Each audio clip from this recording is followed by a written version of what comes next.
Alors, comment ajouter aisément notre table des matières? Mais il suffit de se rendre ici, dans la page réservée à la table des matières.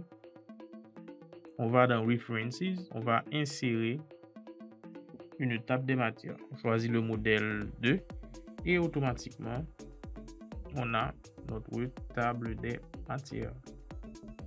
Bien sûr, on n'a qu'à enlever ce titre table des matières. On fait Update Table, Update Entire Table et automatiquement, nous avons notre table des matières avec les différents titres et les pages de ces titres. Aussi simple que ça.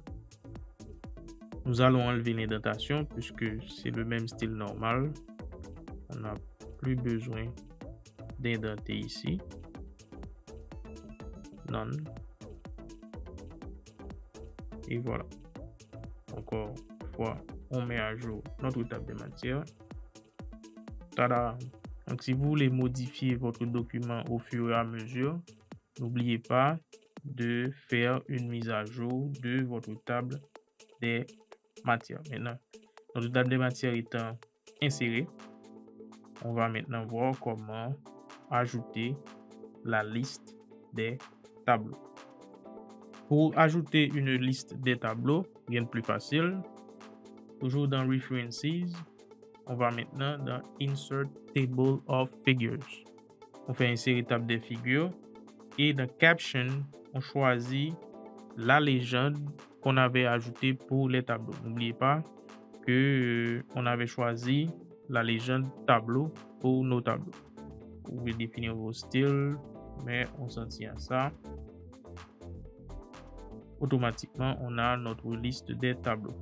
On n'a qu'un seul tableau, c'est pourquoi notre liste des tableaux répertorie uniquement un tableau.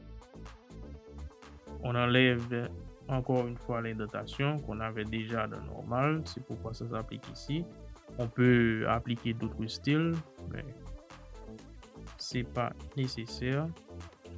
Et voilà notre liste des tableaux. Si vous faites CTRL et vous cliquez dessus, en maintenant la touche CTRL enfoncée, Microsoft Word vous enverra automatiquement au tableau concerné. Notre document avait plusieurs tableaux, certes, mais vous verrez que c'est uniquement ce tableau qui a une légende. Donc, si toutefois on veut répertorier tous ces tableaux, on n'aura qu'à ajouter une légende à tous les tableaux. Donc, ce sera un tableau, on va dire 0.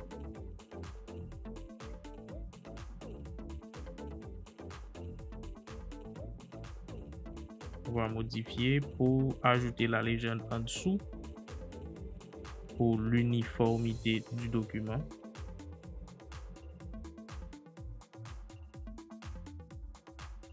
Maintenant, nous pouvons nous rendre à la liste des tableaux pour mettre à jour cette liste.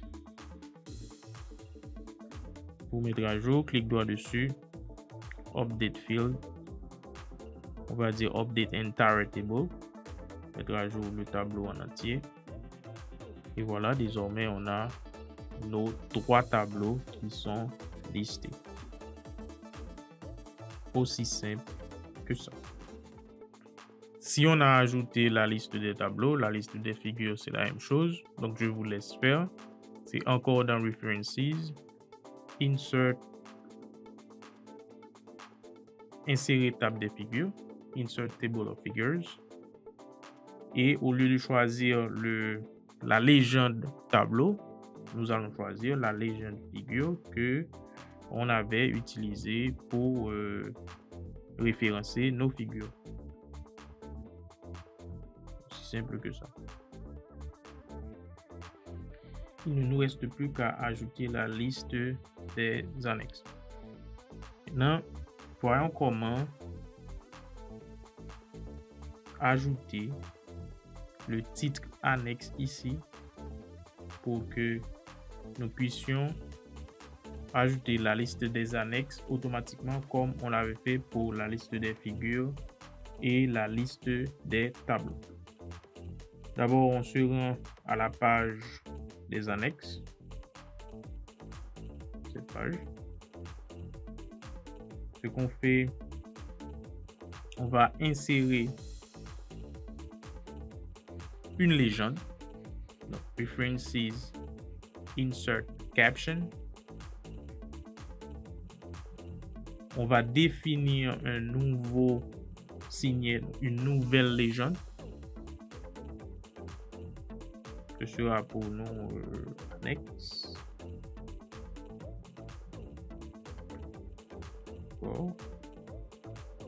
Annexe.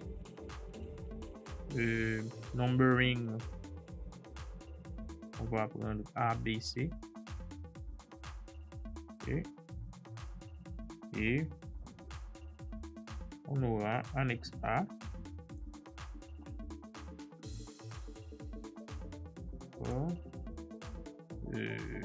Première annexe.